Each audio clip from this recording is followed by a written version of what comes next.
Baik, pemirsa kami akan kembali mencoba menyapa dua narasumber kami, Prof. Ikrar dan Mbak Bivitri. Bisa mendengar suara dari studio? Sekarang bisa mendengar, tadi hilang tuh.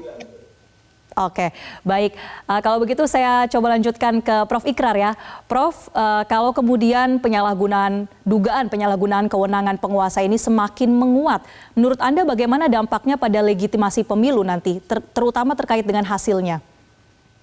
Yang jelas ya, kalau ini benar-benar terjadi ya, maaf kalau saya katakan ini adalah proses pemilihan umum terburuk dalam sejarah Republik Indonesia. Dan Anda tahu kalau ini terjadi bukan mustahil nanti rakyat dan masyarakat luas juga akan mempertanyakan hasil dari pemilu 14 Februari 2024 ini. Dan kalau itu kemudian juga persoalan legitimasi penerimaan dari masyarakat, penerimaan dari kalangan politisi dan juga civil society ini juga misalnya kalau rendah, Anda bisa bayangkan apa yang akan terjadi di Republik ini ya. Bukan mustahil akan terjadi gonjang-ganjing politik di lapangan begitu. Dan kalau ini terjadi buat saya ini akan menjadi legasi yang buruk bagi masa jabatan Presiden Jokowi ini begitu. Baik, Mbak Bivitri sudah terdengar dengan jelas ya Mbak? Ya, sudah terdengar. Ya, baik. Saya juga akan tanyakan kepada Mbak Bivitri ini terkait dengan hasil dari pemilu nantinya jika kemudian terus-menerus terjadi dugaan pelanggaran, dugaan penguasa yang kemudian tidak netral. Apa kemudian yang bisa dilakukan untuk mencegah supaya legitimasi pemilu ini setidaknya dapat diredam di tengah ketidakkepercayaan publik? Ya, menurut saya memang harus dicegahnya dari sekarang. Karena kalau kita tidak melakukan apa-apa, maka persis seperti yang Mbak Marsha katakan barusan, legitimasi pemilu itu akan sangat-sangat rendah. Dan kita kalau berbicara legitimasi politik, nggak bisa hanya berdasarkan jumlah suara dan hal-hal lain yang sifatnya kuantitatif, tapi juga dukungan yang nyata. Karena yang kuantitatif itu kan kita tahu semua lah, bisa dengan mudah juga dimanipulasi. Nah, jadi pencegahan itu harus dilakukan sejak sekarang. Dan kalau tadi kita sempat diskusikan ya soal peran DPR misalnya. Secara di atas kertas kita akan bisa berbicara soal hak angket, hak interpelasi, hak menyatakan pendapat begitu. Di atas kertas. Tapi kita juga paham Pak Jokowi sejak 2019 itu sebenarnya sudah mematikan fungsi pengawasan DPR. Karena dibuatnya semua mendukung dirinya.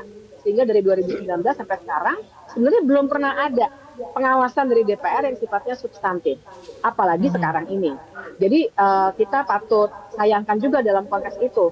Tapi buat saya belum terlambat. Jadi kalau bisa kita dorong betul, tidak hanya masyarakat sipil, karena masyarakat sipil pasti punya ketakutan juga.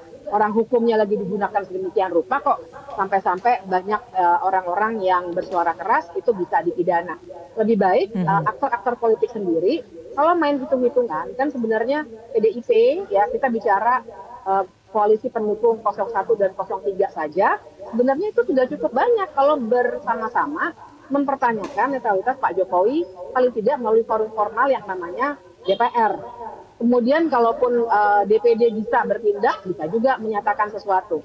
Tapi hal ini mesti dilakukan dari sekarang, supaya stop semua pernyataan yang sifatnya memihak dari Pak Jokowi. Ini sebagai ini ya Mbak, langkah sementara sebelum tadi kan kita sebut undang-undang dan sebagainya. Stop dulu. Baik. Itu satu. Tapi yang kedua juga bikin mekanisme yang menjaga netralitas pemerintah. Misalnya pengaduan-pengaduan formal dari pemerintah, masyarakat sipil juga punya. Tapi pemerintah juga memberikan suatu garis demarkasi yang jelas bahwa aparatur sipil pemerintahan, kepolisian, TNI, semua netral, karena itu harus dibuat sistem yang memungkinkan masyarakat bisa mengadukan dan betul-betul termasuk pernyataan-pernyataan yang mungkin dikeluarkan oleh pejabat-pejabat termasuk presiden. Begitu Mbak Mas. Baik. Terakhir saya ke Prof. Ikrar, kalau tadi disampaikan Mbak Bivitri, oke lah kalau untuk membuat undang-undang mungkin waktunya ini sudah sangat injury time menjelang pemilu. Kemudian bisa juga dimunculkan ada mekanisme instruksi. Tapi kalau kita bicara dari segi etika politik saja Prof, apa yang kemudian harus lebih diperhatikan oleh para paslon, capres-cawapres, bahkan juga untuk caleg-caleg di tengah pemilu yang sudah sebentar lagi ini?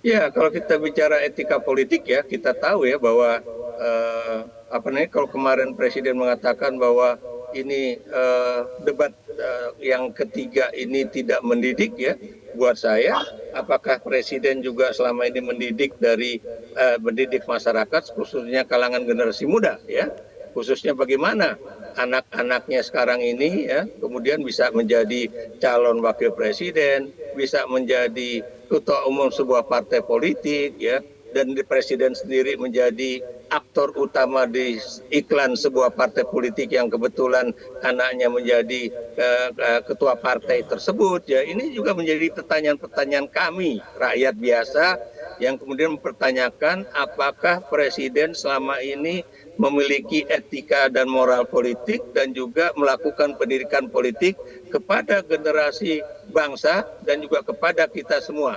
Kenapa demikian? Karena kalau kita bicara mengenai etika politik para paslon ya, itu dia yang tadi saya katakan. Apakah mereka menggunakan Indonesia yang adil dan beradab ini di dalam pernyataan-pernyataan politik mereka?